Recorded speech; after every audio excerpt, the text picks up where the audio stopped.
Bonsoir à tous. Très heureux de vous retrouver, Baruch Hashem. On peut dire presque un Shechianu, Vikiemanu, Vigianu, Lizmanazé. Nous nous retrouvons donc pour ce shiur, pour un nouveau shiur et aussi un nouveau Bet HaMidrash en ligne, si Dieu veut. Aujourd'hui, donc, nous nous réunissons pour en réalité le deuxième Yortzeit de ma mère à Taragez, une shlucha à Romainville. Donc, beaucoup d'entre vous l'ont déjà entendu, certains de vous l'ont même côtoyé directement.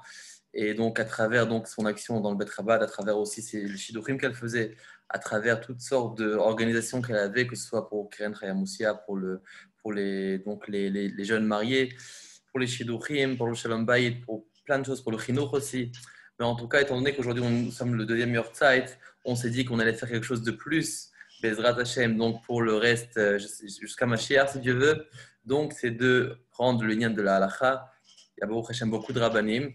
Et on a dit on va quand même ouvrir une branche Bezrat Hashem de Shiurim donc en ligne avec on pourra aussi poser des questions si Dieu veut.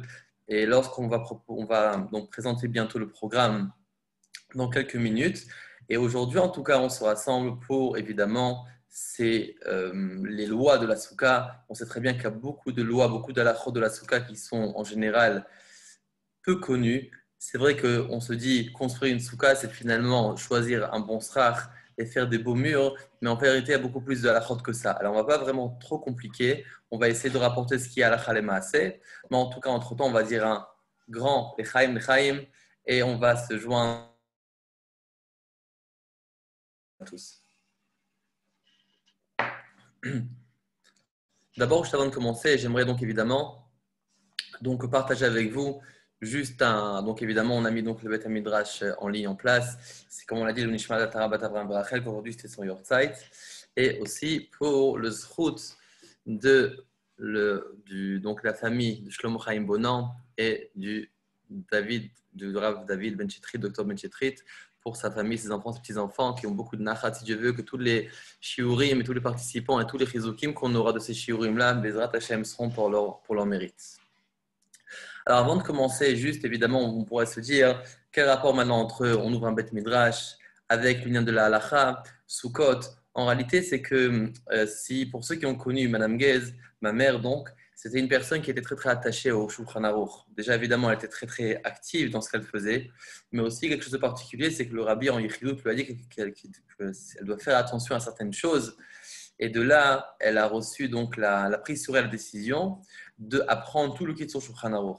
Elle a revu plusieurs fois le Kitzur Shulchan Aruch. Le Kitzur Shulchan Aruch était à la maison complètement déchiré, tellement qu'elle a utilisé. Et à chaque fois qu'on parlait d'une halakha, elle disait mais attends, il marque clairement le Kitzur Shulchan Aruch.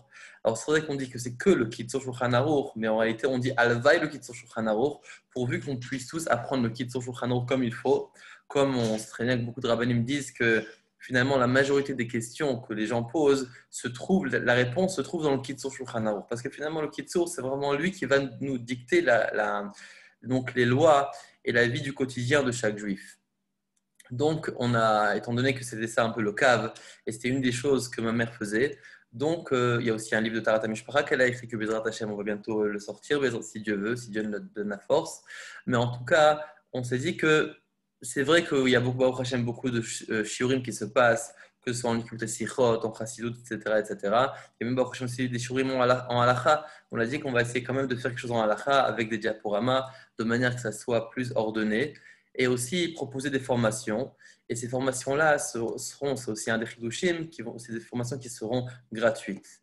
Donc, on va bientôt casser le ruban, on va Bezrat Hashem présenter en réalité les quelques cours que déjà qu'on propose, et Bezrat Hashem, il y a aussi d'autres programmes de halakha qui sont en cours de construction. Donc déjà, on a les cours donc, du quotidien comme on fait maintenant. Donc on aura la souka, on aura toutes sortes de choses qui sont très intéressantes donc, pour chacun. On a aussi des formations de rabbanim, ceux qui veulent donc apprendre la smicha, qui n'ont pas eu encore la possibilité d'apprendre la smicha. Donc la smicha, c'est évidemment ces études-là qui sont assez longues pour recevoir le diplôme de Rav. Dans notre contexte, on ne va pas le faire trop compliqué, mais on va faire ce qu'il faut. Et Bezrat Hashem, nous aurons le mérite, si on a le mérite, si jamais on arrive à parvenir à la fin, mais si Dieu veut, avec beaucoup de volonté, on y arrivera. Nous avons donc le Rav Meir Aaron, qui est le Rosh Kolel à Rechovot. Il a eu le srout depuis plus de 40 ans, avec le Rav du Rabbi d'ailleurs, de former vraiment des centaines de rabbanim et de dayanim. donc font partie des rabbins dans le monde entier. Donc, il a vraiment beaucoup de connaissances, évidemment, beaucoup de manières, donc, on va dire, entre guillemets, d'éduquer ses élèves pour arriver jusqu'à devenir rab. Donc, lui, il va superviser le projet et il va aussi donner son accord et son tampon à la fin donc, des études. Évidemment, avec d'autres rabbinim qui vont aussi signer sur la Smicha Bezrat Hashem. Donc, on aura ces formations de rabbanout, on aura toutes sortes de programmes. En tout cas, on va commencer, si Dieu veut, en fonction de la majorité, en fonction de la demande de la majorité. Mais si Dieu veut, on commencera avec donc, la Smicha normale, c'est-à-dire Isur Ve'eter. On aura aussi quelques sujets qu'on va ensuite présenter plus tard, mais on commencera avec la classique. Donc, on aura aussi des cours spéciales pour Rabbanim et Shluchim. On sait très bien que les Shluchim et les Rabbanim sont souvent confrontés à toutes sortes de problèmes qui sont hors du commun et hors du quotidien. Et des fois, c'est toujours bien de déjà savoir comment faire et aussi savoir comment réagir. D'accord? Donc, on pourra aussi, de temps en temps, amener ici donc, des gens professionnels qui s'occupent, comme par exemple Refoué Halakha, tout ce qui est médical. Ça s'appelle aussi tout ce qui est Tarat HaMishpacha, les cas très très complexes. On a besoin de l'intervention d'un médecin, par exemple. Donc, toutes sortes de choses qui vont vraiment nous aider pour les rabbanim, mais aussi pour les shluchim. D'accord? Donc, ça, c'est pour les rabbanim et shluchim. Nous avons aussi une formation Tarat HaMishpacha, c'est pour donc, le grand public. Ça peut être que les hommes et pour les femmes. Donc, évidemment, c'est pas dans les livres approfondis, mais c'est plus comme on le fera aujourd'hui, c'est-à-dire à travers donc, des slides, à travers des diaporamas qui vont nous permettre donc de visualiser bien les cas avec des fois ça peut être des fois avec des tableaux, ça peut être illustré avec des images, mais en tout cas pour aider à la compréhension. Donc, on ne va pas s'attarder sur des cas qui sont extrêmement loin, mais plutôt sur les cas de tous les jours. Et aussi, évidemment, nous allons aussi procéder à des shiurim de Shalom Bayit et de Shidduchim. C'est très bien qu'aujourd'hui, une des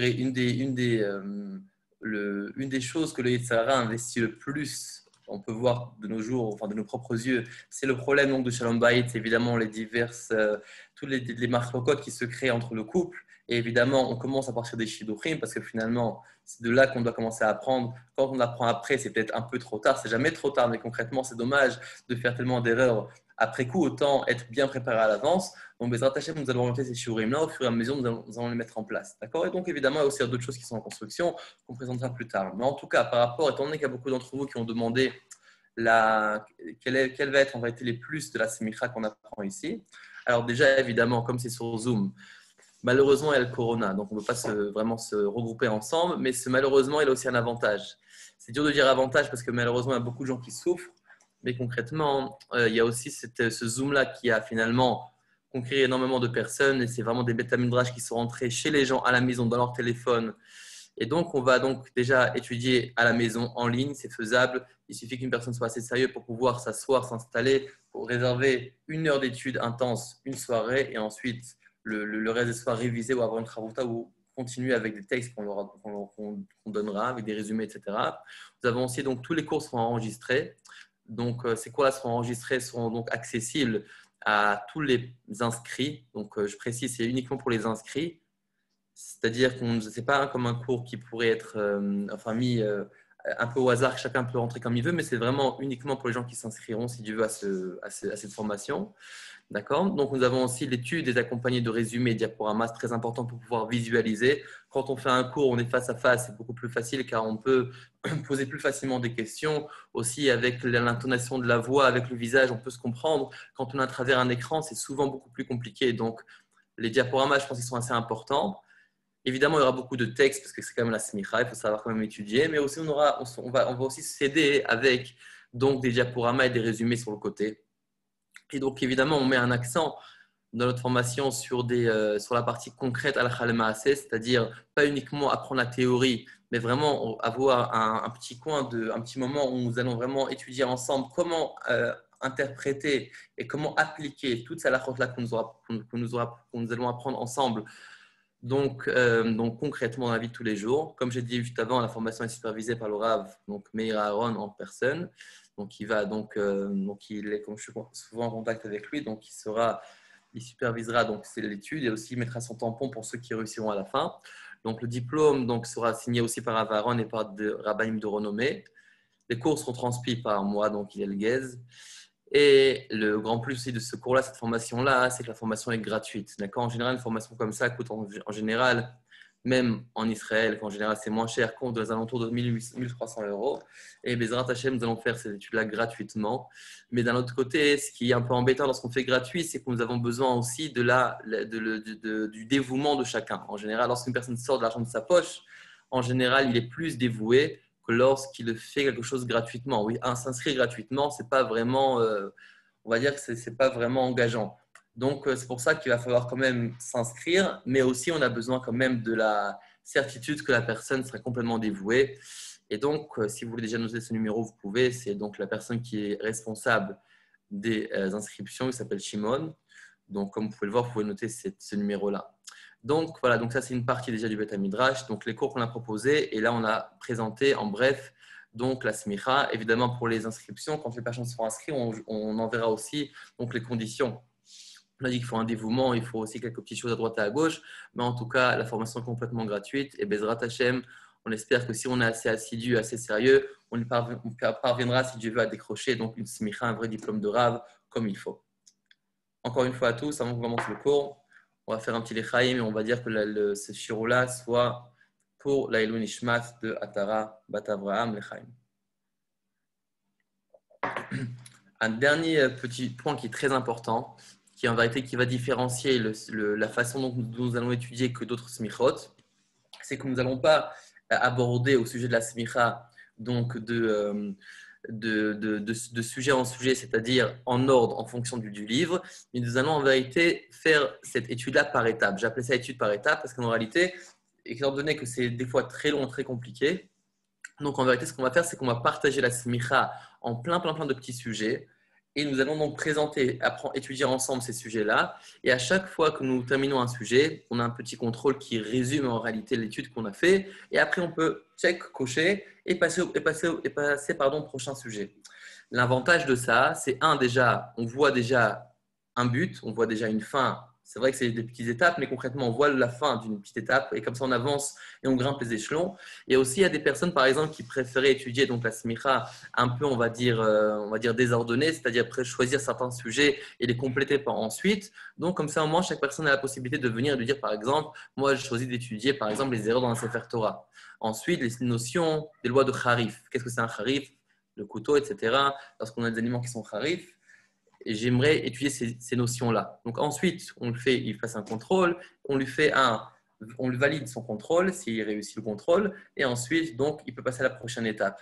Certaines personnes préfèrent faire toutes les étapes comme ça, certaines d'autres une partie des étapes, mais au moins ça permet à chacun déjà de suivre plus tranquillement, de savoir qu'il a un but et pas de plonger dans la mer sans voir la fin. Ça peut aussi un peu tranquilliser. Et aussi, ça permet aussi des fois de jouer un petit peu avec le temps. Des fois, on termine un sujet, on a besoin un peu plus de temps pour réviser, par exemple. Donc, au lieu d'entamer directement le prochain sujet, d'abord, on va s'assurer qu'on a bien conclu le sujet précédent avant de passer au prochain. D'accord, donc ça, c'était pour la smicha. Donc, maintenant, on va directement entrer dans le cours. Déjà, pour toutes vos questions à l'achik, inscription au cours et formation, évidemment, envoyez donc inscrit vos questions à ce numéro-là. D'accord, donc c'est un numéro israélien, donc c'est mon numéro WhatsApp. Donc, vous pouvez le noter et déjà là-bas poser des questions. Aussi, directement pour le cours, si jamais vous avez des questions sur la souka, vous pouvez envoyer donc les questions de souka, même des fois des photos. Si jamais vous avez des doutes sur les différents objets, parois, srar de la souka. Et Bezrat Hashem, nous allons maintenant commencer. Donc, les sujets abordés évidemment dans ce cours-là vont être sur 3 sujets. 1, c'est les fanot, c'est les murs. 2, c'est le srar. Et 3, on va mettre un accent aussi sur le côté pratique. Avant de ça, comme j'ai l'habitude de faire, on va lire d'abord un peu de texte. C'est très très court, mais c'est quand même important de savoir, car finalement, on va voir à travers notre cours quelles sont les différentes possibilités pour pouvoir finalement avoir une soukha qui soit vraiment kshera, comme il faut. Mais concrètement, il y a toujours mieux que ça. Donc là, on a pris Megadim qui rapporte en réalité sa façon de construire une soukha pour que la soukha soit kshera complètement.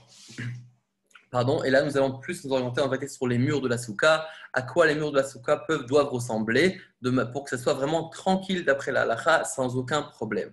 Regardez ce qu'il dit, on va lire ça rapidement. Amar Aediot à côté. Regardez déjà comment le Pri Megadim se surnomme, Aediot, la personne simple, il était humble.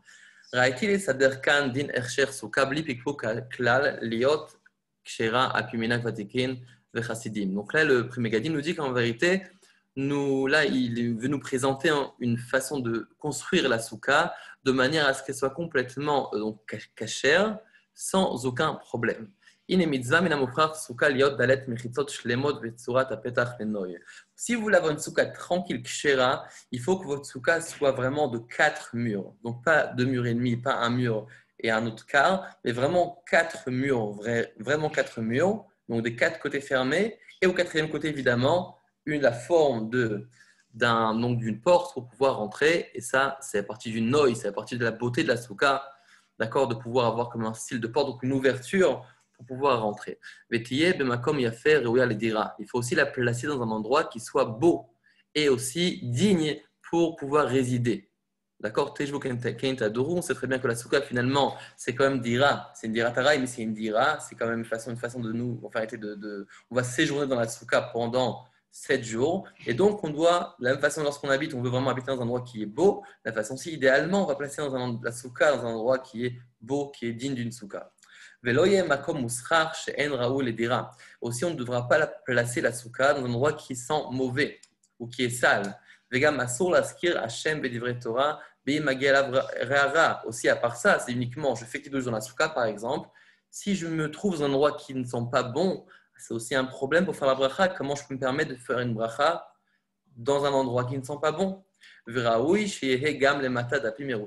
que ce serait bien aussi de mettre en dessous, donc au sol, pour qu'il y ait vraiment un style de sol respectable dans la souka, en souvenir, les ananim, en souvenir donc des nuées. On sait très bien que la raison pour laquelle on construit la souka, c'est en souvenir donc de la sortie d'Égypte, où les Juifs étaient entourés des nuées de toutes parts, donc en haut, sur les côtés et en bas. Et donc ces nuées-là les protégeaient des flèches des ennemis, aplanissaient le sol, retiraient scorpions et serpents, aussi lavaient les vêtements. Donc en souvenir de ce miracle-là, nous sommes dans la souka. C'est d'ailleurs une des kavanotes qu'on doit avoir lorsqu'on mange dans la souka pour vraiment être acquitté, c'est de penser que je m'assois dans la souka, je mange dans la souka, en souvenir de la sortie d'Égypte et aussi en souvenir de toutes des nuées qui nous entouraient pour nous protéger, etc., lorsqu'on est sorti d'Égypte. D'accord? Donc aussi, il nous dit qu'à part les murs de la souka, il faut aussi que le sol soit bien.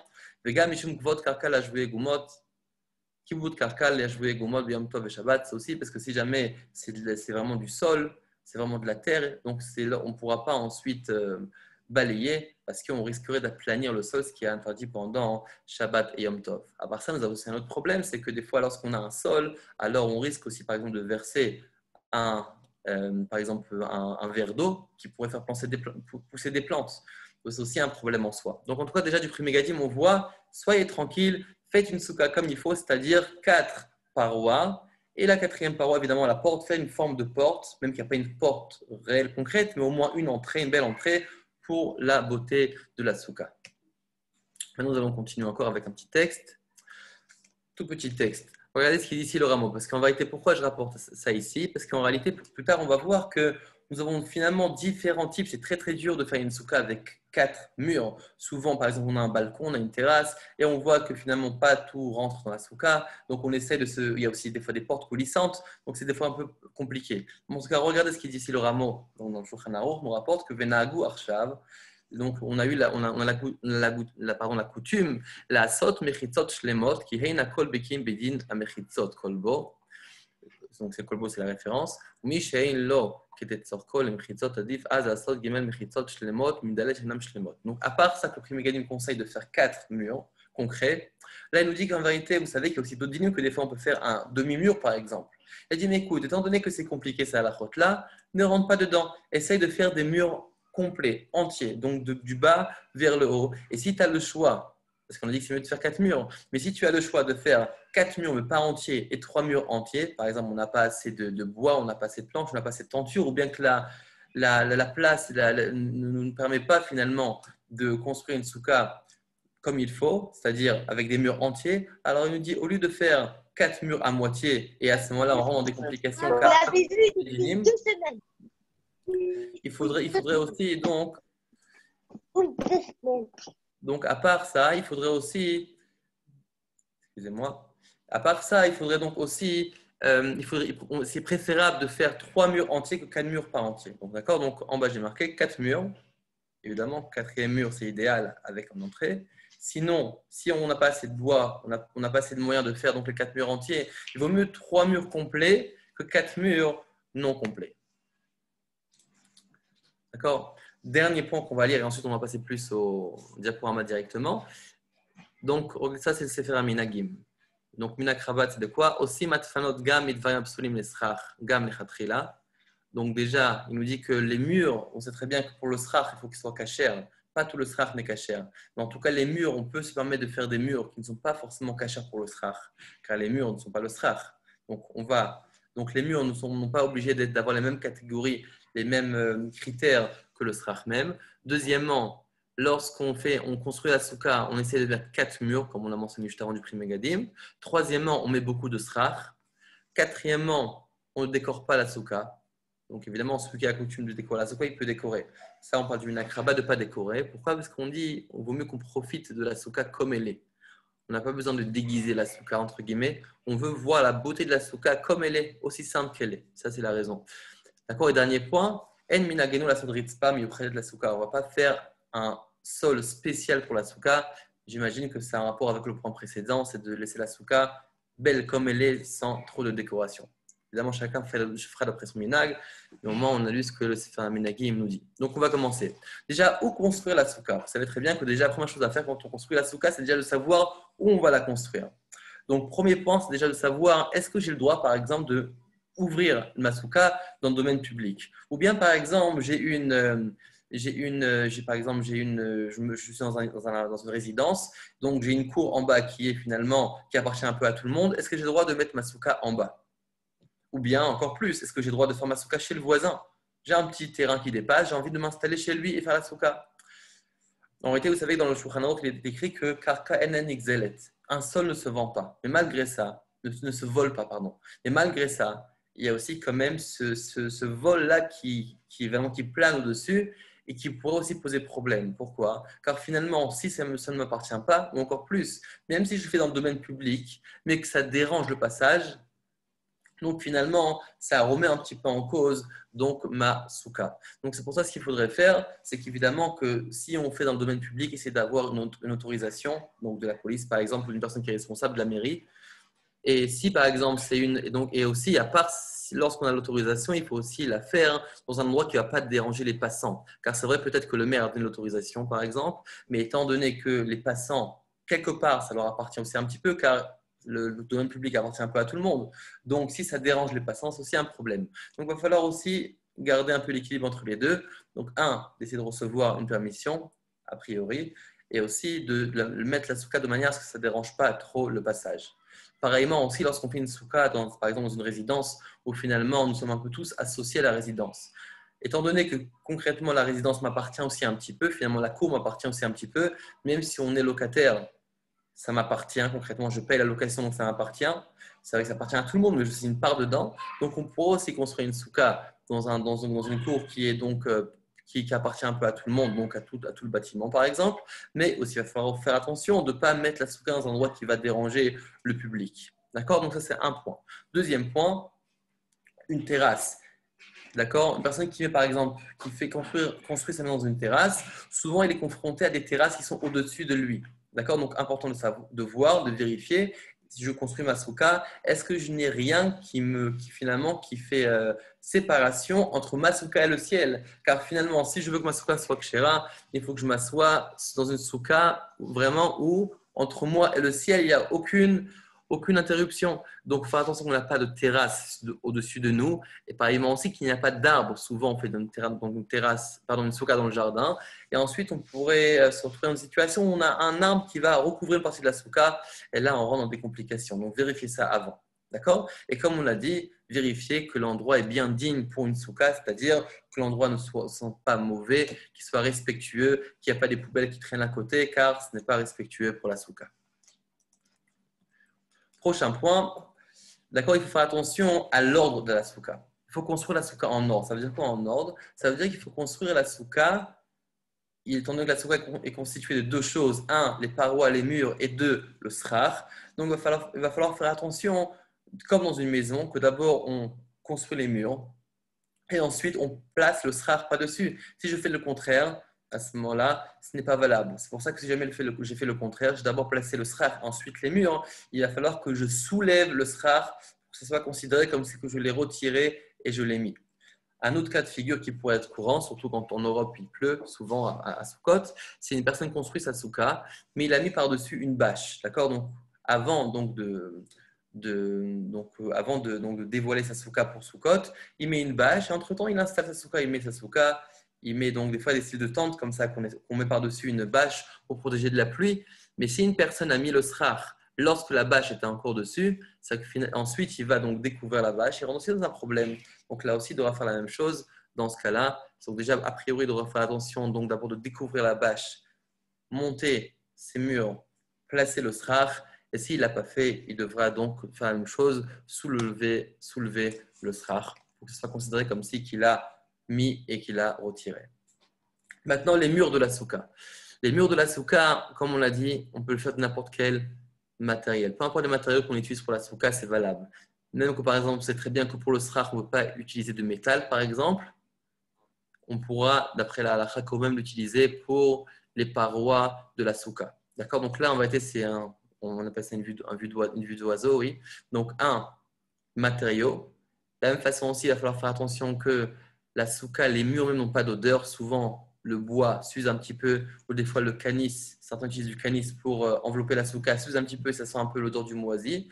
Donc, il faut faire attention à ça, aussi que ce soit agréable à rester dans la souka. Car si c'est vraiment désagréable à entrer dans la souka, ça met un petit peu en cause la souka, car finalement, une souka, on devrait habiter dedans. Et si elle n'est pas habitable, alors ce n'est pas possible finalement, on ne pourra pas considérer la souka comme souka. Donc, c'est important aussi de faire attention que les murs soient en forme, soient jolis et sentent bon. Et quand ils ne sont pas mauvais en tout cas. Donc, matériaux, ce qu'on veut. Odeur, faire attention. Et maintenant, quelque chose qui est très très important, c'est la longueur. Donc, quelle longueur on a pour les parois de la souka? Donc, il faut savoir que pour qu'une souka soit kshera, il faut impérativement que les murs soient au moins de 7 tfachim. Un tefar, c'est un point. Vous voyez, un point. Il y a une grande discussion à combien c'est un point en centimètres, mais d'après ce qu'il y a d'après la majorité, on parle en tout de 57 centimètres et demi. Donc, si pratiquement 0,2.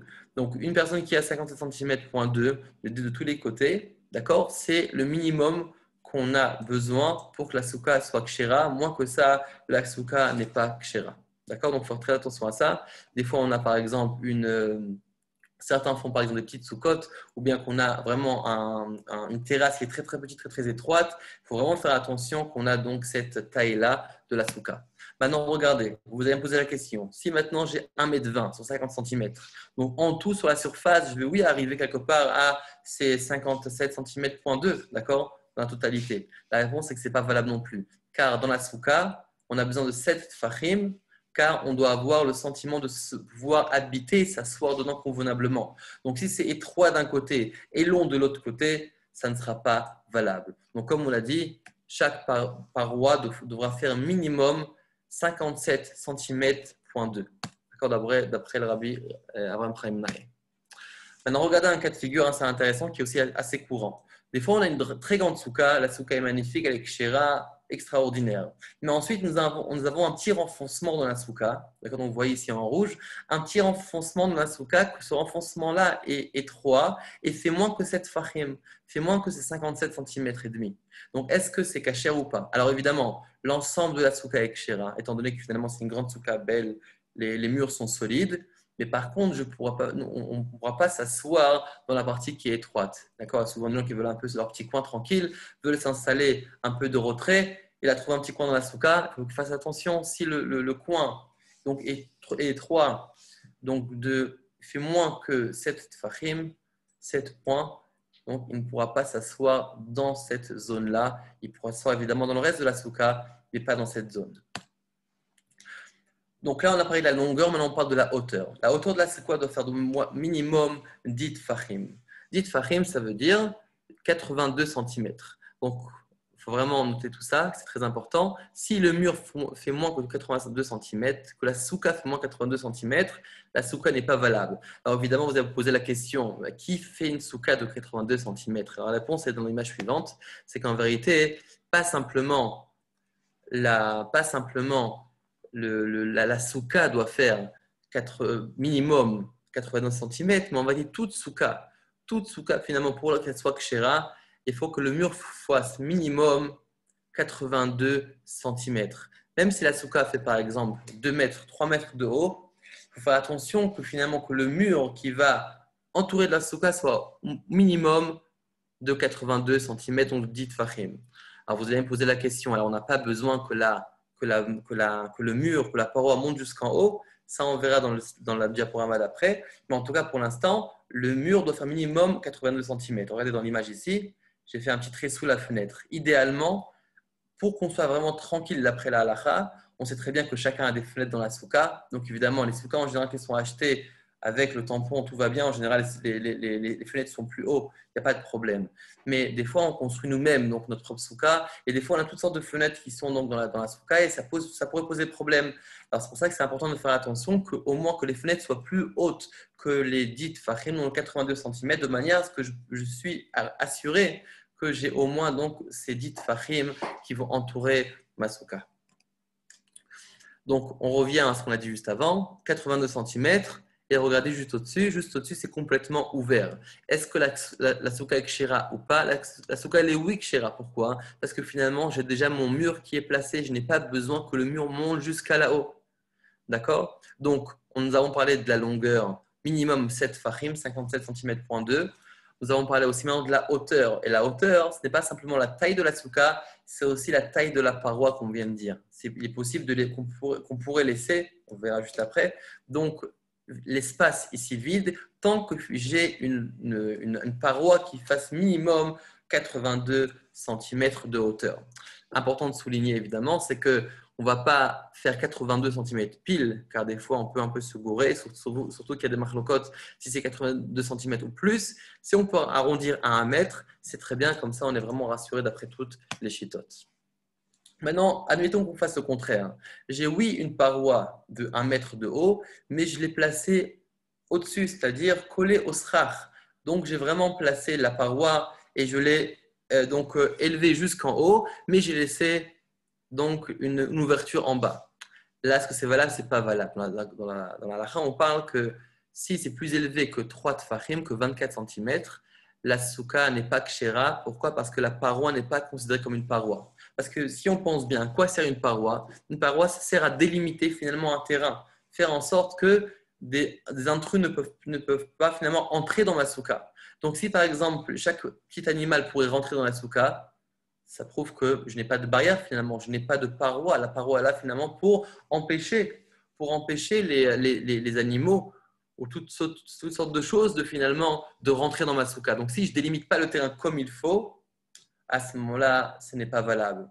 C'est pour ça que si je mets, comme on l'a vu dans l'image précédente, la barrière donc en bas, il suffit qu'elle fasse 1 mètre à 82 cm de haut pour que ça soit valable. Mais si finalement la barrière elle est élevée, elle est en haut, de manière à ce qu'il y a plus que 3 tfachim, donc plus que 24 cm au-dessus du sol, étant donné que n'importe quel animal pourrait pénétrer, donc cette paroi-là n'est pas valable. Donc faites attention à ça quand vous accrochez vos parois, de ne pas l'élever à plus que 24 cm du sol, car dans ce cas-là, votre paroi ne sera pas kshera. Maintenant, regardez encore une petite image. Imaginez-vous que vous avez, pour que vous compreniez en fait le système, imaginez-vous que vous avez encore une paroi de 10 cm, mais vous la laissez finalement entre les deux, ni trop haut, ni trop bas, ni trop bas. Vous avez donc élevé un petit peu la paroi, mais est moins que 3 tfachim. Et en deux mots, la paroi est proche de moins de 24 cm du sol. À ce moment-là, ça sera valable, ça s'appelait la voûte. La voûte, c'est-à-dire qu'on considère comme si que la barrière était collée au sol car elle est plus proche du sol et de moins de 24 cm. D'accord? Donc faites attention à ça. Maintenant, un autre cas de figure. Étant donné qu'on a ce système de lavoud, c'est un cas qui n'est pas très courant, mais on va le mentionner aussi, car de temps en temps, on voit un peu ce cas de figure. Imaginez-vous que par exemple, vous avez une petite paroi de 10 cm que vous faites, vous avez de 10 cm. Maintenant, vous voulez faire un lavoud. C'est quoi un lavoud? C'est-à-dire que vous voulez en vérité faire en sorte que la partie supérieure et inférieure donc de l'espace vide soit considérée comme remplie par une paroi. Alors, si vous approchez finalement donc la paroi à moins de 3 tfachim, donc à moins de 24 cm du sol, on dit que c'est bon. Mais c'est valable aussi par au-dessus. C'est pour ça que si finalement, même si j'ai une paroi de 4 tfachim.2, il suffit que par exemple l'espace est moins de de 3 tfachim, donc on va dire 2,9 en bas et en haut, 2,9 et 2,9 et 4,2, en tout ça fait 10 tfachim. Donc en deux mots, le fait que la barrière est rapprochée du sol ou de la paroi au-dessus de moins de 3 tfachim, c'est considéré comme si que l'espace était rempli. Donc c'est vrai que c'est un cas qui n'est pas très courant, mais on le mentionne quand même, ça pourrait toujours aider. Maintenant, regardez cette image-là qui est intéressante. Donc, déjà, juste de résumer en un mot ce qu'on a dit juste avant, concrètement, c'est que pour que la souka soit kshira, il faut qu'on ait donc un espace, il faut qu'on ait donc au moins un mur qui est 82 cm de hauteur pour que la souka, pour que le dauphin, donc pour que la paroi soit kashera, à condition que cette paroi-là soit vraiment au sol ou au moins proche de moins de 24 cm du sol. Maintenant, des fois, on n'a pas la possibilité de faire 4 parois dans la souka. Donc, regardez, ici, nous avons une paroi et une deuxième paroi. Donc, c'est des cas qui peuvent être très, très fréquents, car finalement, des fois, on est dans une terrasse, on n'a pas forcément toujours la possibilité. Des fois, par exemple, il y a une fenêtre, il y a une porte, donc il pourrait poser problème par rapport à ces ouvertures-là. Donc, admettons que vous avez un pan ici, un deuxième ici, donc collé. Donc, ça fait comme ça, oui. Donc, ils sont collés l'un à l'autre. On a dit qu'il faut que chaque côté soit au moins de 7 tfachim. Donc, admettons que nous avons 7 tfachim, nous avons donc 57 cm.2. Pareillement, du côté gauche, maintenant, j'ai besoin d'un troisième pan. Car finalement, d'après la halakha, combien de pans nous avons besoin, combien de parois nous avons besoin pour que la soie soit kshira? Au début, on a dit qu'idéalement, il faudrait 4. Ça, c'est évidemment, c'est idéal. Mais la vérité, c'est que 3 suffisent. Et pas simplement que 3 suffisent, c'est halakha Moshe Missinai, que même si on a 2 collés l'une à l'autre, et troisième qui est vraiment un petit pan, c'est aussi valable. Et même s'il n'est pas complet. D'accord? Donc, le minimum pour que la soie soit kshira, regardez, il faut qu'il y en ait un pan, 2 pans collés l'un à l'autre. Et le troisième pan, donc le troisième côté ici, regardez ici, nous allons placer une petite planche de bois de 10 cm, la voûte, c'est-à-dire rapprochée du pan gauche de moins de 24 cm. Et ensuite, nous allons faire une forme de porte, de manière à ce que dans la totalité, nous allons avoir au moins 7 tfachim, au moins 57,2 cm. Et à ce moment-là, on va considérer ça, étant donné que la porte est considérée comme un pan aussi, donc un pan, plus cet tefach-là, qui est rapproché, donc comme on a dit, que lorsque c'est rapproché de moins de 24 cm, c'est considéré comme rempli, fermé par cette paroi-là. Donc, on va considérer ça en tout comme si que nous avons en vérité ici donc une paroi complète de 7 tfachim de 57,2 cm. D'accord? Donc, je répète en deux mots. Une paroi, deux parois. Pour que ce soit caché, il faut qu'on rajoute ici encore un côté. Ce n'est pas la peine, pas obligatoire de remplir réellement avec une paroi entière. Il suffit donc de rajouter une planche de large de 10 cm qui serait rapprochée donc au mur de gauche de moins de 24 cm. Ensuite, on conclut avec une porte, une forme de porte, pas une porte réelle, mais une forme de porte, un cadre qui va donc ramener donc la taille à 7 tfachim, donc à 57 cm.2. Comme ça, depuis la fin de la porte jusqu'au mur, nous allons avoir donc nos 7 tfachim et à ce moment-là, ce sera considéré comme valable. Je vous avoue que les parois, c'est un peu compliqué, donc il faut un peu se concentrer. Mais étant donné que c'est assez fréquent, donc c'est important quand même de savoir. Donc, un autre cas de figure, c'est lorsqu'on a finalement deux pans, 1 et 2. Très courant lorsque, par exemple, on a une terrasse, on a un jardin et on a un passage entre les deux. On n'a pas la possibilité de faire une souka aussi long que le jardin, mais j'aimerais quand même utiliser donc mes deux côtés, mes deux murs du jardin pour faire ma souka. Le problème, c'est que j'ai des deux côtés, c'est ouvert. Alors, comment je peux faire? Alors, la halakha propose de prendre une planche, par exemple, de 4 fachim, c'est 32 cm, de la rapprocher ici à moins de 3 tfachim, car comme on l'a dit juste avant, quand on s'est rapproché à moins de 24 cm, c'est considéré comme rempli. Donc 3 plus 4, c'est comme si j'avais les 7. C'est comme si j'avais les 7 fachim. D'accord? Donc les 7 points qui sont indispensables pour que la sourate soit kshera. Et ici, pour conclure, faire une sourate pétar, c'est-à-dire une forme de porte, comme si ce serait considéré comme ça, tout le pan ici est fermé. Ce sera considéré comme si finalement j'ai mes 3 pans de mur, mes 3 parois qui sont donc fermés. D'accord? Encore une fois, j'ai mes deux murs, un en face de l'autre. Les deux côtés sont ouverts. Pour la rendre kshera, cette souka-là, il va falloir donc rajouter un pan de 4 tfachim, 32 cm, rapproché ici, donc de moins de 24 cm, de 3 tfachim, et ici, faire une forme de porte, d'accord? Donc là, c'est évidemment, c'est vue d'oiseau, forme de porte pour pouvoir que ça soit considéré comme si que tout le pan soit rempli. Maintenant, je pense que c'est un peu les derniers cas qui sont compliqués, après on va parler des cas plus simples. Si, par contre, si j'ai le même cas de figure, c'est-à-dire j'ai deux murs l'un en face de l'autre, et ensuite de ce côté-là, je remplis, ça veut dire que je ne fais pas la voûte, je ne me contente pas de rapprocher 4 cm, de 24 cm, etc. Non, je remplis réellement et je fais un mur de 7 fachim, de 57 cm et demi de ce côté-là. À ce moment-là, je n'ai pas besoin de faire une forme de porte, car finalement, ça va être considéré comme si que j'ai mes trois murs qui sont relativement remplis et la souka sera kshera. Quelque chose qui est important aussi, il y a certaines personnes qui veulent faire des soukot comme Avraham Avinu, ouvert des quatre coins. Il faut faire attention donc de ne pas ouvrir ça, donc des quatre coins, car finalement, lorsque c'est ouvert, c'est qu'on n'a pas donc on n'a pas les critères pour appeler donc une dira qui est fermée, d'accord? Donc on va lire ça ensemble. Rak shelo yehe, ça c'est vraiment qui dit rak shelo yehe aptachim bekranot ki apechitzot tzrichim liot mechubarim kimidgam. Donc comme on a dit, il faut que les murs soient collés. S'il y a des ouvertures dans les quatre coins, ça rend donc pas cachère la souka. Ça, c'est la théorie pour les murs, important à savoir. Après, on va passer aux choses pratiques. Alors, regardez ici le dessin. Finalement, les murs de la souka, les parois de la souka ne sont pas obligées, comme on l'a dit, ne peuvent être de n'importe quelle matière. Pas seulement n'importe quelle matière, aussi n'importe quel objet. Si finalement je trouve que je n'ai pas de pan, de paroi pour faire ma souka, je n'ai pas de mur, je n'ai pas de bois, je n'ai pas de tenture, je n'ai rien, je peux finalement utiliser n'importe quel objet tant que, comme on l'a dit avant, que ces objets-là soient hauts de 10 fachim minimum, de 10 points minimum.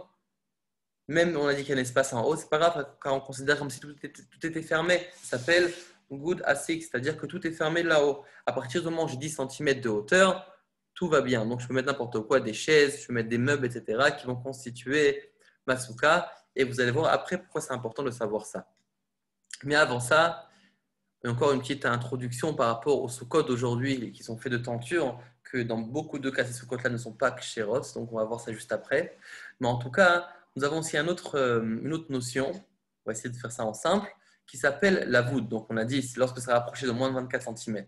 Admettons maintenant que je fais un pan que de la voûte. On a dit que si j'ai un pan qui est haut de 10 fachim, c'est-à-dire de 82 cm, même si la hausse n'est pas remplie, c'est complètement libre, il y a de l'espace, ce n'est pas grave car on dit goudassi, c'est considéré comme si que tout est rempli. À condition, comme on l'a dit, je répète pour que ce soit clair, à condition évidemment que la paroi descend jusqu'en bas, qu'il n'y a pas de 24 cm entre le sol et la paroi. Il faut qu'il soit rempli du bas jusqu'en haut. D'accord? Donc jusqu'en haut des 10 fachim des 82 cm. Admettons que je ne remplis pas cet espace-là, mais je vais m'amuser à mettre par exemple des petites barres de bois ou bien une ficelle, une corde, et je vais les rapprocher de moins de 3 tfachim, c'est-à-dire de moins de 24 cm. Est-ce que ce sera considéré comme si que tout le pan est fermé aussi? La réponse est que théoriquement oui. C'est oui considéré comme si c'est fermé. Mais le problème, c'est qu'on ne veut pas faire la souka uniquement de ça. Donc peu importe si on parle donc en vertical horizontal, qu'on peut voir ici, vertical horizontal, je ne pourrais pas faire toute ma souka de ça, car je ne peux pas faire toute ma souka de la voûte. D'accord? Évidemment, on ne va pas entrer dans les discussions, on va parler plus de ce qu'on doit faire à la Khalamasi. On ne va pas se contenter de ça pour que notre souka soit bien kshera. D'accord? Donc, c'est vrai que théoriquement, oui, ça marcherait, mais pas si toute la souka est comme ça. Par contre, si maintenant on appelle ça shtiv ARF, c'est-à-dire donc et horizontal et vertical en croix, donc ça s'appelle cette forme-là ou cette forme-là, à ce moment-là, c'est valable. Je peux faire toute la souka comme ça va être oui, valable. D'accord? Donc, même si je n'ai pas de pan, je n'ai pas donc on va dire de bois dur qui ferme, qui est vraiment hermétique, ce n'est pas grave. Mais à condition que ce soit au moins chez TVRF, là, ça va être possible. Tandis que le cas précédent, ce n'est pas valable si je fais ça dans les murs de la souka, à moins que je fasse ça dans les 4 murs de la souka. À moins que les 4 côtés de la souka soient comme ça, à ce moment-là, d'après Magen Avraham, c'est permis. Mais en général, c'est un peu dur de faire dans les 4 coins. D'accord? Mais en tout cas, si c'est chez TVRF, c'est-à-dire et horizontal et vertical, ça sera valable. Donc, de ce sens-là ou de ce sens-là, les deux seront valables. Donc, un exemple aussi assez courant, par exemple, des fois, on a un petit pan on a un petit pan de mur. Ça peut être par exemple une terrasse où nous avons un petit coin un peu de pierre et par-dessus nous avons un gris ou bien un maquet, donc donc des grilles, des barrières, etc. Donc pour protéger de ne pas tomber, par exemple, un maquet. Donc à ce moment-là, évidemment, on pourra additionner. Mais encore une fois, si ce mur-là fait déjà 82 cm, on dit Fahim, je suis tranquille, peu importe ce qu'il y a au-dessus, ça me suffit complètement. D'accord. Par contre, s'il n'y a pas ces 10 Tfahim-là, il va falloir qu'on juge quelle est finalement la barrière qui va séparer. Est-ce que ça va être, oui, considéré comme une barrière qui est suffisante? Dans ce cas-là, d'après beaucoup de poskim, c'est oui, considéré comme une barrière suffisante, car au-dessus, j'ai et à l'horizontale et à la verticale. Donc, d'après beaucoup, c'est oui, considéré comme valable. Mais évidemment, on essaye, malgré tout, comme on l'a dit, de faire le maximum pour qu'au moins qu'il y ait les 10 premiers tfachim, donc les 82 cm les plus proches du sol, qui soient complètement donc, remplis pour être tranquille d'après tous les avis. Maintenant, regardez les sous-codes d'aujourd'hui, comment elles peuvent poser vraiment problème. Et malheureusement, souvent, on rentre dans des sous-codes qui sont même de gens très importants. Et souvent, on voit qu'il y a certaines petites choses on va dire entre guillemets, qui clochent et qui rendent la souka pas kshera. Donc, déjà, en vérité, ces sous-codes-là d'aujourd'hui que nous avons aujourd'hui, c'est aussi allusionné un petit peu dans le Shulchan Aruch. On va lire ça très rapidement. D'accord? Donc, on va voir en vérité quel est le problème des tentures. על כן אין נכון לעשות כל המחיצות מיריות של פשתן בלא קנים, אף על פי שקשרן בטוב זמנין דמתנקה ולאו דעתה. אבל אם מחיצה שאינה יכולה לעמוד בפני רוח מצויה והרוצה לעשות בסדינים, טוב שיערוד במחיצות קנים לפחות משלושה. C'est-à-dire qu'en vérité, le problème, c'est que lorsqu'on a finalement ces tentures-là, on a un grand problème. Ça, c'est la Shulchan Aruch dit le petit problème, on va être d'autres problèmes. Déjà, on va commencer. C'est quoi le problème que le Shulchan Aruch présente? C'est que finalement, si ce n'est pas bien attaché, des fois avec un coup de vent, un vent qui soit vraiment, on ne parle pas d'une tempête évidemment, on parle d'un vent régulier, vraiment, une des parois pourrait se détacher, s'élever. Et si la tenture, donc la paroi se détache, ça rend pas soul la souka, étant donné que je n'ai plus de pan, je n'ai plus de paroi, je n'ai plus de mur, étant donné que la souka s'est envolée, même si c'est un petit peu envolé, qu'elle s'est finalement un peu décollée du sol, même de 3 tfachim de 24 cm, on a dit que tout le pan est considéré comme s'il n'existait pas. Et donc, c'est pour ça qu'il faut faire absolument attention de bien attacher. Regardez ce qu'il dit le Mishnah Berurah, Salomar.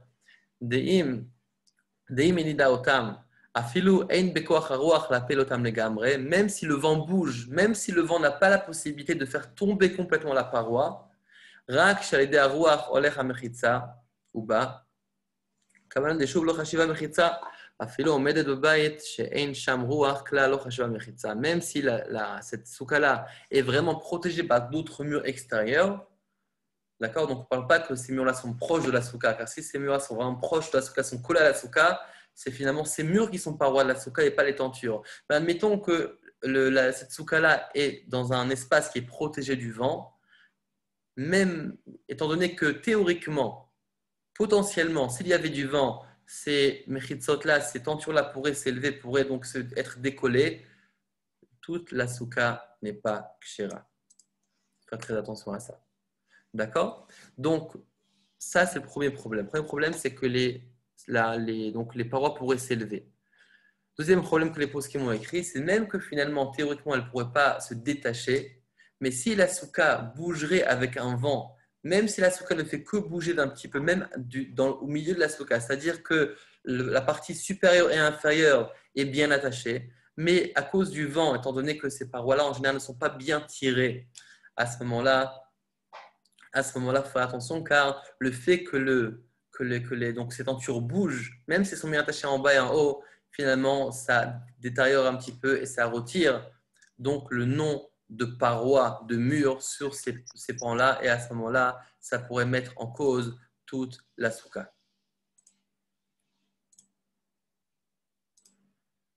D'accord? Donc, c'est quoi la solution?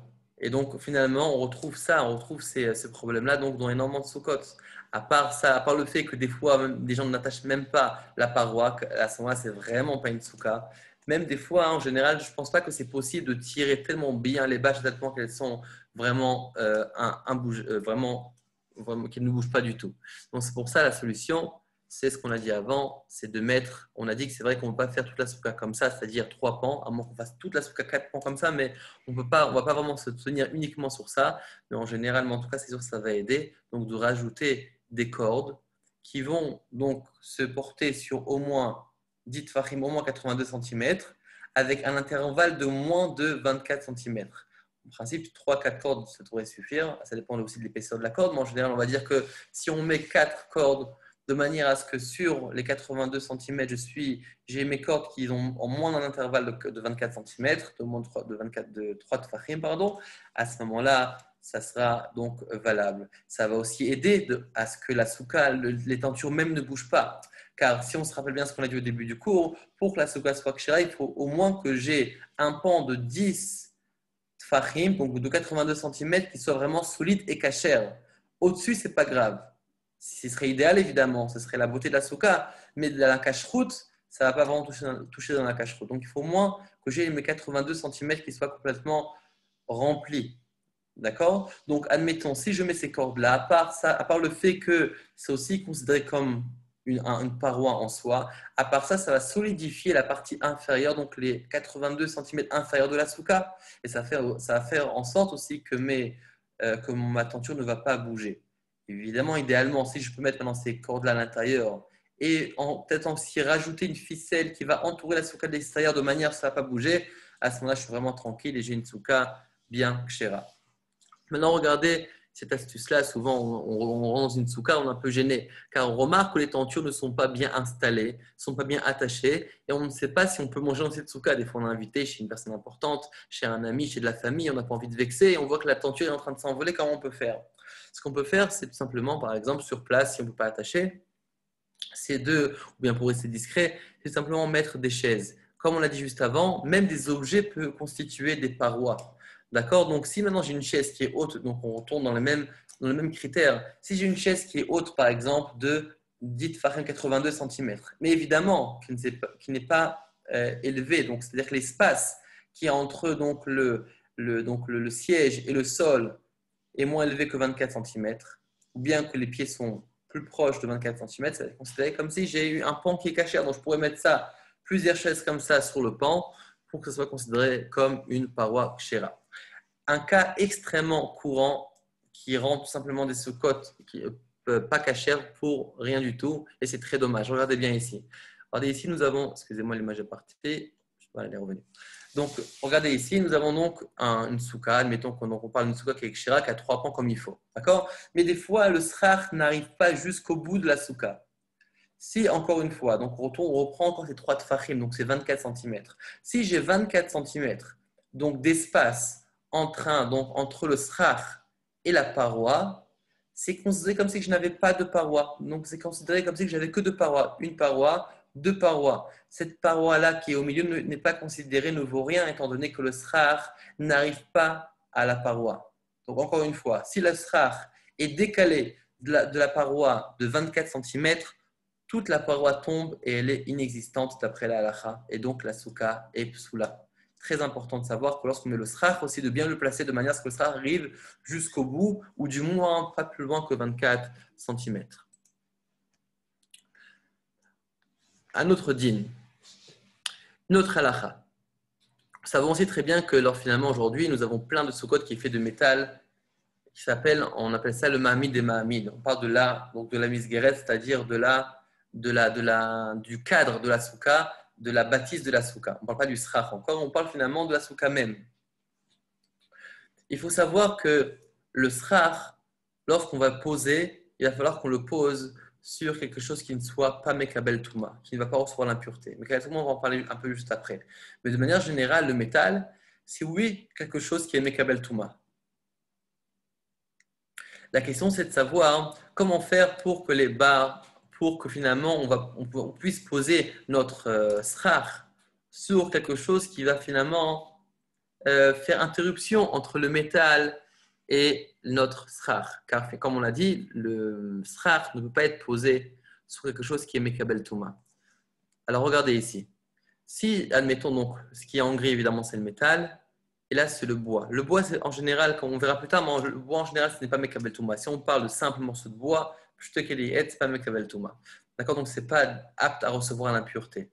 Donc, je peux poser mon srar dessus. Admettons que j'ai posé mes morceaux de bois sur le cadre, uniquement sur le cadre. Je n'ai pas posé ici vraiment à l'horizontale, mais uniquement sur le cadre. Admettons que j'ai une petite souka. Et tout simplement, si je me pose sur le métal, ça me suffirait en réalité, donc vraiment au sens du cadre, et je pose le srar par-dessus, sans ces horizontales-là. C'est aussi pas valable. Pourquoi? Parce que le but, lorsqu'on dit que le srar ne doit pas toucher quelque chose qui est Mekabel tout le monde, on ne parle pas seulement du toucher, on parle du Mahamid. Ça veut dire que si jamais je retirerais, c'est quelque chose qui tiendrait le srar tomberait. C'est pour ça que si finalement j'ai mes barres de bois sont posées uniquement au sens, donc dans ce cadre-là, au sens donc, du cadre, concrètement, si je retire mes barres de bois, le srar tiendrait sur le métal. Et donc, c'est aussi pas valable. D'accord? Donc, il faut faire attention lorsqu'on a une petite souka, lorsqu'on pose le srar par-dessus, de faire attention que finalement, si jamais je retirais ma barre de bois, le srar tomberait. Car à ce moment-là, c'est appelé un mahamid. C'est celui qui tient le srar.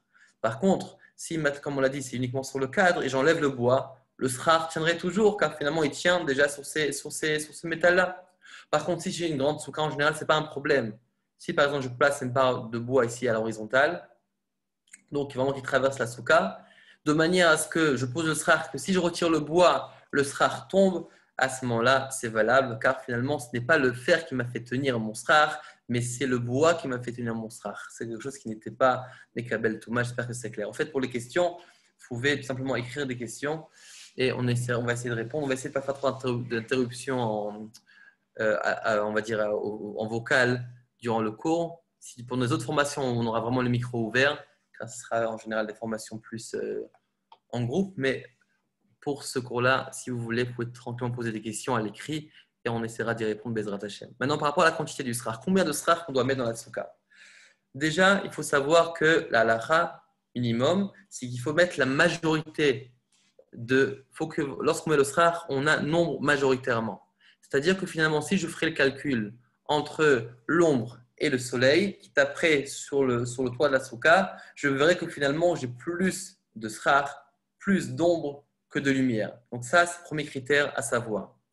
Deuxième chose, je peux mettre aussi beaucoup de srar, mais il faut faire assez attention qu'on puisse voir les étoiles. C'est-à-dire du srar, oui, majorité, oui, mais faire attention qu'on puisse voir aussi les étoiles à travers le srar. Comme on l'a mentionné dans Sefer Menagim, Marbim Besrar, le rabbi disait d'ailleurs tous les rébéim étaient énormément de srar. Comment ça s'exprime beaucoup de srar? C'est quoi beaucoup de srar? C'est qu'une fois qu'on avait mis assez de srar, on disait mets encore, rajoute encore du srar, mets encore du srar. Ça c'était Marbim Besrar, mettez beaucoup de srar. Maintenant, donc est-ce qu'on voyait les étoiles? Théoriquement, oui, on voyait les étoiles. C'était quelque part, à un certain endroit peut-être assez ouvert pour voir dans certains endroits les étoiles, malgré que finalement le toit donc de la souka, le srar était vraiment très très abondant. Aussi, peut-être en bougeant un petit peu les feuilles, théoriquement on aurait pu voir aussi les étoiles. D'accord, mais en tout cas, s'il y a tellement de srar à tel point que la pluie ne peut pas passer à travers, là on rentre vraiment dans un problème dans la souka et on met la cacheroute de la souka en cause. Donc minimum, majorité d'ombre. D'accord, c'est bien de rajouter du srar, mais de manière à ce qu'on peut quand même au moins voir les étoiles. Pour que le srar soit caché, il faut trois conditions. Vous allez me dire, c'est quoi le problème du srar? On achète ça n'importe où on veut et on peut mettre ce qu'on veut quand on veut. Ça, c'est vrai généralement, mais à condition qu'on a le bon srar entre les mains. D'ailleurs, une petite introduction, comme on a fait au début du cours par rapport à l'endroit de la souka. Évidemment, on a souvent cette question-là avant la fête. Est-ce qu'on a le droit de couper de l'arbre du voisin, par exemple, sans qu'il s'aperçoive? Ou bien est-ce qu'on a le droit d'aller dans la rue et couper donc, des arbres dans la rue, donc dans le domaine public pour le srar? La réponse, évidemment, est non. On ne va pas faire ça. Ce serait bien que du vol, c'est assourd de la Torah, pour un juif comme pour un goy. Donc, c'est important de faire attention à ça aussi, surtout pour la souka. C'est vrai qu'il y a une takana dessus, etc. Mais c'est uniquement lorsqu'on a l'intention de rendre la valeur donc, de ce qu'on a pris. Mais si en général on prend un peu du voisin, on prend de la rue, on n'a pas l'intention de rendre et donc c'est vraiment problématique. Donc, si on veut faire ça, il faut demander l'autorisation. Première chose. En deuxième point, quels sont les critères pour qu'un srar soit caché? Trois choses. Un, finalement, ça pousse de la terre, donc du végétal. Deuxièmement, qu'il soit talouche, ça veut dire qu'il soit détaché du sol. Donc, je ne peux pas utiliser un arbre qui est encore ancré dans le sol pour pouvoir. Donc, je dis, bon, c'est pas grave, il tombe sous ma souka, je veux lui. Non, il faut d'abord le détacher. Et troisièmement, il ne faut pas qu'il soit Mekabel Touma. Deux premiers critères, c'est assez simple, oui. Un, végétal, deux, détaché. Quand on dit on pense à du bois, on pense à toutes sortes de choses. D'accord, donc c'est assez facile. La question, ça veut dire quoi qui n'est pas Mekabel Touma? Donc, on va donner quelques exemples. Donc, vous voyez un arbre, par exemple, ici. Je pourrais vous dire, bon, Mekabel Touma, il a été mouillé, pas été mouillé, etc. Il y a des bûches, il y a aussi toutes sortes de planches. D'un côté, c'est bon, c'est peut-être une planche à part, mais c'est pas très chaud. Si par exemple vous prenez une table et vous la démontez, est-ce que vous pouvez, vous dites quoi? Il n'y a pas de problème dessus. D'un côté, c'est de son méhar, donc à la base, c'est du végétal. Et deuxièmement, c'est talouche. Évidemment, oui, il n'est pas encore enraciné. D'accord? Donc il a été déraciné, il a été coupé, il a été travaillé peut-être. Donc c'est quoi les critères?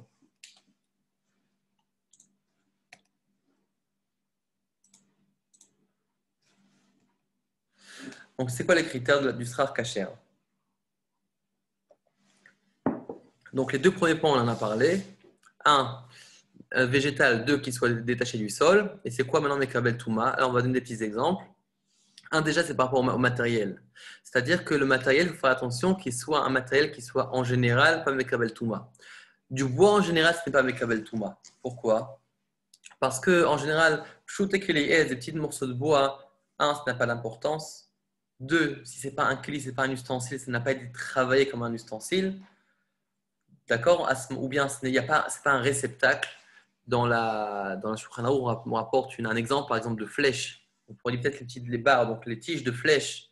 D'accord? Là-bas, dans le Shulchan Aruch, on parle de deux exemples. Si, par exemple, c'est une tige de flèche où la flèche a été percée de manière à ce qu'on pourrait mettre donc, le morceau de métal à l'intérieur, étant donné qu'il y a un réceptacle, même concrètement, ce n'est pas un réceptacle qui est fait pour recevoir, mais concrètement, il reçoit le métal quelque part, étant donné qu'il est apte à recevoir quelque chose, c'est déjà Mekabel Touma.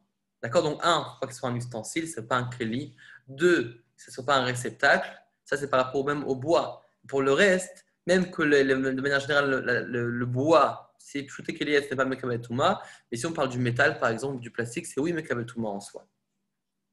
À part que ça contredit évidemment les deux premiers critères. Et comme ça, on apprendra aussi par rapport aux Mahamides et des Mahamides. Alors maintenant, un exemple, par exemple, qu'on peut trouver ici, c'est avant ça, excusez-moi, je reviens à ce qu'on a dit juste avant. Admettons maintenant que je prends donc ces planches-là, par exemple cette table-là, et je la casse complètement et je mets sous ma souka. D'un côté, on a dit que deux premiers critères sont remplis. Troisième critère n'est pas rempli. Pourquoi? Parce que c'était un ustensile. Maintenant, vous allez me dire, mais c'est plus un ustensile, je l'ai cassé. Même les shvarim, même les shivrei kelim sont aussi interdits. C'est-à-dire à partir du moment où un keli, c'est-à-dire un objet, a pris le titre de ce morceau de bois, a pris le titre de keli, même si par exemple c'était vraiment pour quelque chose de dérisoire, de banal, comme par exemple des fois on a des cajots du marché par exemple et en bois, on va dire peut-être je vais démonter, je vais mettre sous ma souka, étant donné que ça a été pour un keli, ça ne va pas être valable pour mettre sous ma souka. Il faut vraiment des morceaux de bois neutres qui n'ont pas beaucoup d'importance, qui n'ont pas été utilisés, qui ne sont pas aussi un ustensile. Alors maintenant, un cas classique, ultra classique qu'on voit tous les jours, on sait très bien qu'on va tous, chaque fois on parle, même chez les Goïms, de la fête des cabanes, et ils ont déjà le canis qui est prêt. Il faut savoir que ce n'est pas du tout pachout d'utiliser ces canis-là, donc ces bambous-là. Et pourquoi? Car, déjà, il faut faire attention quand on achète quelque chose, il faut la cache-route. Pourquoi la cache-route? Car finalement, ça va pouvoir finalement nous valider les deux points suivants. Un, c'est qu'on ne sait pas pourquoi ces canis-là, ces bambous-là ont été conçus. Est-ce que c'était conçu en tant que cli, en tant qu'un ustensile, car dans certains pays, on utilise ça par exemple pour s'asseoir, pour s'allonger, pour mettre en tant que tapis. D'accord? En Inde, par exemple, souvent ils utilisaient ça vraiment en tant que tapis pour s'allonger. Il y en a même qui dorment dessus. À ce moment-là, si c'était vraiment le but de la conception de ce canis, de ce srach, entre guillemets, étant donné que c'est fait les shrivas, à ce moment-là, ce sera achillé pas soul, peu importe la taille. Si je sais qu'il est fait pour les shrivas, c'est le srach et pas soul. D'accord? Donc c'est bien beau de dire, attendez, on va voir s'il y a du fil de métal ou c'est du fil de lin. Oui, mais ça ne suffit pas. Il faut aussi nous assurer que ça a été vraiment conçu pour quelque chose qui n'a pas été pour un cli. Si c'était conçu pour un srach pour recouvrir, c'est très bien, c'est cachère, à condition aussi que le deuxième critère est rempli, c'est-à-dire que les bambous sont rassemblés avec une tige qui est naturelle. En général, on fait ça avec du fil de lin. Ça peut aussi avec une fil de coton, mais en tout cas, en général, avec du fil de lin, qui va faire en sorte que ce n'est pas Mekabel Touma. Comme on l'a dit, un Mahamid, quelque chose qui va faire tenir le srar, il ne faut pas qu'il soit Mekabel Touma.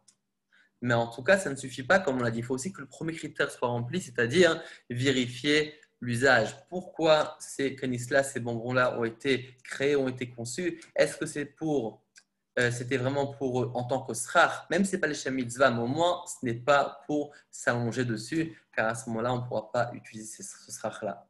Malheureusement, je ne pourrais pas vous dire quelle marque fait quoi, mais il faut quand même se renseigner pour ceux qui utilisent ce genre de canis, qui ont acheté à Leroy Merlin ou quoi. On va pas faire de publicité ici, mais en tout cas, si c'est le cas, faire attention pourquoi ces choses-là ont été faites, ont été conçues. Et à part évidemment le critère classique de voir est-ce que c'est ce qui relie, c'est du Mekabel Touma, est-ce que c'est du métal ou c'est du fil naturel. Maintenant, une autre question qui est très très courante aussi et que pas tout le monde fait attention, mais qui est vraiment très courante dans la souka, est-ce qu'on a le droit d'attacher le srar? Chaque année, cette question-là revient dans plusieurs contextes. Et il faut savoir que des fois, on a le droit d'attacher le srar, des fois, on n'a pas le droit d'attacher le srar, car on va le voir maintenant.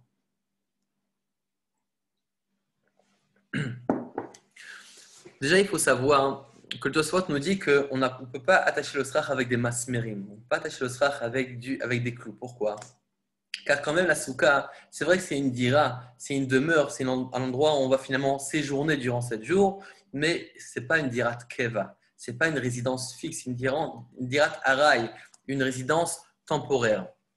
Étant donné que c'est une résidence qui est temporaire, il ne faut pas qu'on fasse une action qui va pouvoir finalement nous marquer, nous montrer que cette demeure-là, entre guillemets, qu'on est en train de construire, elle va être une résidence éternelle, donc il y avait une résidence vraiment fixe, kavua, dirat keva. Il faut que ce soit araï. Donc si maintenant j'attache mon srar, qui est mon toit finalement, avec un vraiment clou et marteau, c'est vraiment un derer binyan, c'est vraiment comme ça que finalement on construit quelque chose qui va être keva, qui va être fixe. D'accord? C'est pas la manière de faire quelque chose qui va être temporaire. Donc en 2 mots, je peux pas. C'est vrai que théoriquement, dans certains cas, je peux fixer mon srar, je peux finalement l'attacher. Mais je ne pourrai pas l'attacher avec quelque chose qu'on a l'habitude de se fixer avec. Comme par exemple clou et marteau, ça, non, on ne pourra pas faire ça, car on a besoin de dirat araï, une résidence temporaire. Ça, c'est le premier point. Deuxième point qui est important de savoir lorsqu'on fixe le srar, c'est de savoir qu'il faut se rappeler, on n'a pas le droit de faire tenir le srar avec quelque chose qui est mekabel touma, qui pourrait recevoir l'impureté. Alors, j'ai du srar sur mon toit. Le srar risque d'en s'envoler. En général, il s'envole, admettons. J'ai un srar qui est léger, par exemple. En même temps, avec chaque coup de vent, il s'envole. Avec un vent normal, il s'envole. Je suis obligé d'attacher mon srar parce que, un, il va s'envoler. Et de deux, le fait même qu'il pourrait s'envoler, c'est déjà un problème en soi. Donc, je vais attacher mon srar. Mais si c'est le cas qu'il pourrait s'envoler, donc finalement, c'est ma ficelle qui va être le ma'amid. C'est lui qui va faire en sorte que mon srar va tenir. Si c'est le cas, il faut absolument que je l'attache avec une ficelle qui ne soit pas mekabel touma.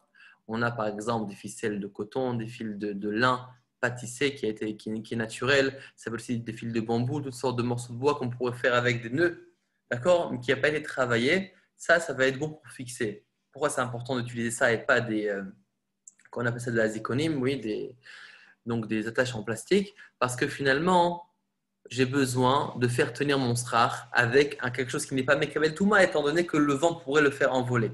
Mais admettons que ce n'est pas le cas. Par exemple, que mon srar tiendrait très bien finalement sans cette attache-là. Pourquoi je l'attache? On ne sait jamais, peut-être qu'il y a une tempête. On a annoncé une tempête D'accord, donc c'est possible que finalement il y aura un grand coup de vent qui va faire envoler mon srar. Donc là, finalement, en temps normal, le srar tient. Étant donné que le srar tient de lui-même, donc finalement, ma ficelle, ce n'est plus le Mahamid, ce n'est plus lui qui fait tenir mon srar. Ce qui fait tenir mon srar, c'est peut-être les barres latérales sur lesquelles mon srar repose, mais ce n'est pas ma ficelle qui fait tenir le srar, et c'est pourquoi je pourrais aussi l'attacher avec quelque chose qui est mekabel touma, avec une ficelle, avec un élastique, avec un attache en plastique, etc. D'accord? Donc faire attention. On résume. 1. Si le srar s'envolerait, je suis obligé de l'attacher. La question, c'est de ne pas l'attacher avec ce qu'on a l'habitude d'attacher dans une construction, comme par exemple des clous. À part ça, si mon srar pourrait s'envoler, que je l'attache, il faut faire attention de ne pas l'attacher avec quelque chose qui s'appelle Mekabel Touma, car sans lui, le sra s'envolerait. Et donc, je suis ma'amid avec tout ce qui est Mekabel Touma.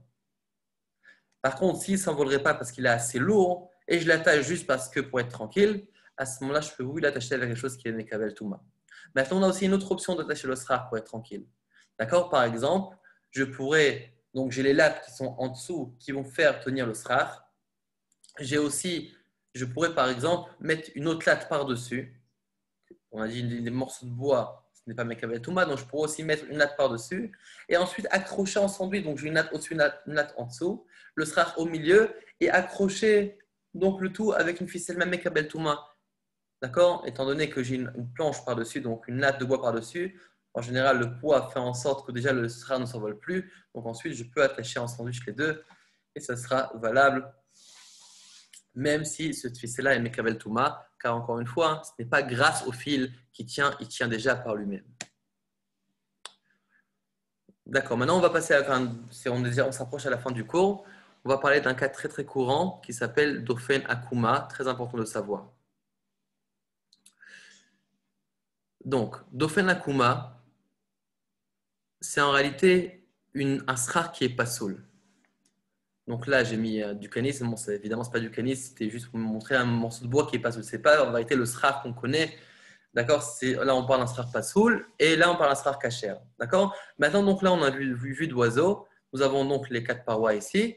Nous avons ici un srar qui est pas soul. C'est quoi un srar qui est pas soul? Ce n'est pas forcément un srar, mais c'est même un mur. Ah, ça peut être un mur de béton. Par exemple, des fois, j'ai la partie de la terrasse d'au-dessus qui finalement qui recouvre une partie de ma souka. Un autre exemple. J'ai par exemple un garage. J'ai par exemple un garage par exemple avec des tuiles et je décide tout simplement de retirer mes tuiles et mettre par-dessus du srar. Mais concrètement, j'ai tout le tour, d'accord, qui est finalement qui est recouvert par un toit qui est pas soul pour un srar. Donc ça peut être des tuiles, ça peut être simplement des planches de bois qui ne sont pas cachées pour le srar, par exemple, ça peut être aussi un mur, la terrasse au-dessus, peu importe. En tout cas, c'est une partie qui n'est pas cachée pour rendre ce n'est pas un srar qui va recouvrir une partie de ma souka. À ce moment-là, est-ce que ma souka est kshera? Alors, c'est quoi la question principale dans ce cas-là? C'est est-ce que finalement mon mur est considéré comme un mur? Admettons que j'ai 4 murs. Oui, admettons que j'ai 4 murs. Si vous vous rappelez, on a dit que pour que la souka soit kshera, il faut qu'il y ait au moins 3 murs. 3 murs que chacun d'eux fait la longueur de 57 cm.2, de 7 tfachim. Si j'ai 7 tfachim de chaque côté, donc 3 fois 7 tfachim, ma souka kshera. Mais admettons que par exemple j'ai un pan en moins. Par exemple, que le trait supérieur que vous voyez ici n'existe pas. Donc finalement, je n'ai pas de mur ici, c'est ouvert ici complètement. Et donc finalement, j'ai que un pan, 2 pans, 3 pans. Donc le côté droite, le côté gauche, le côté inférieur, c'est finalement mes parois. Mais j'ai aussi quelque chose qui recouvre. Donc ici, en vol d'oiseau, on voit quelque chose qui est pas soul pour être le srar. Est-ce que ça va être considéré comme une souka kshira ou pas? La réponse est qu'en vérité, c'est Dofen Akuma. C'est quoi Dofen Akuma? C'est qu'on va considérer comme quoi qu'en vérité, la paroi continue, comme si elle continue aussi sur le toit. Et ça va être valable uniquement si donc ce srach-là est moins large que 4 amot, que 1,90 m. Si c'est moins qu'1,90 m, à ce moment-là, je pourrais considérer donc ici le trait, donc cette paroi-là, comme une paroi qui sera cachère pour la souka. Regardez ici plus clairement. Ici, vous avez donc une souka. D'accord? Donc, on n'a pas fait les murs, on a juste montré le mur donc, de droite et de gauche. Ici, vous avez donc un toit. Le toit recouvre une partie de la souka. Là, vous avez le srach. Maintenant, vous avez besoin aussi de ce pan-là pour rendre caché à votre souka. La question, est-ce que c'est valable ou pas? Si c'est moins que 4 amot, que 1,90 m, ça sera valable car on considère qu'en vérité, ce mur-là, Dofen Akuma, c'est comme si c'était un mur qui était penché. Et donc, en vérité, ça, je considère, donc finalement, le toit, je le considère une partie du mur. Et donc, le mur sera encore existant et je pourrais considérer ce mur-là comme mon mur de la souka. Par contre, s'il y a un espace plus grand, ce mur-là tombe et c'est comme si je n'ai plus de mur. Et donc, je vais devoir vérifier si j'ai assez de murs pour pouvoir faire ma souka. D'accord? Donc, admettons que vous avez ici une terrasse qui recouvre une partie de votre souka. calculez la terrasse qui est au-dessus de vous. Est-ce qu'elle fait moins que 4 amotes ou plus que 4 amotes? Et en fonction de ça, vous pourrez savoir est-ce que ce mur-là est compté ou pas. Prochain cas de figure, très très courant aussi, on en a parlé avant, mais on va en parler aussi pour conclure le sujet. Si j'ai un espace de 3 tfachim, donc de 24 cm ici, pourquoi je l'ai ramené aussi ici, c'est à la chala, pour la comparer avec la précédente. Lorsqu'on parle d'un mur, donc un mur qui est rempli, d'accord, comme on l'a vu ici, donc finalement c'est un srar qui est rempli, d'accord, qui n'est pas cachère ici. Là, vous avez quelque chose qui est cachère, à ce moment-là, la distance est de 1,90 m de 4 amot pour que ce soit considéré comme un dofen akuma.